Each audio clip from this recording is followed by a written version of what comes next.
Hi guys, ఈరోజు అయితే మనం టీ చేయడానికి వచ్చాము. చూడండి, 2 పాలు ప్యాకెట్లు కొన్నాను 2 లారీలతో. ఏంది 2 పాలు ప్యాకెట్లు అలా దాంట్లో వేసేసి మళ్ళీ వాటర్ కలపకూడదు గురు.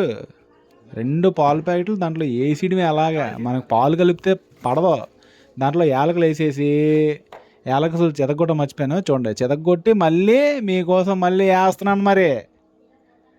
2 యాలకులు అలా 4 యాలకులు వేసేయడమే దాంట్లోని. తర్వాత మనం చూడండి, చక్ర గోల్డ్ టీ దాంట్లో ఉడియడమే.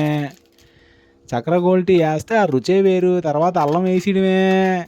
అల్లం చూడండి ఎలా చెతగొడుతున్నాం. అల్లం అలా చెతగొట్టి ఆ పంచదార ఒక గరిట అలా వేసి గిరా గిరా గిరా గిరా గిరా తిప్పేయడమే. ఏంది తిప్పేసి మధ్య మధ్యలో ఒక్కసారి రుచి చూడాలా. రుచి చూస్తే ఉంటుంది మామూలుగా ఉండదు, సూపరు.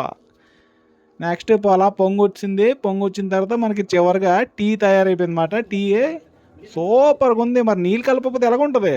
చాలా చాలా బాగుంటుంది. మరి మామూలుగా ఉండదా?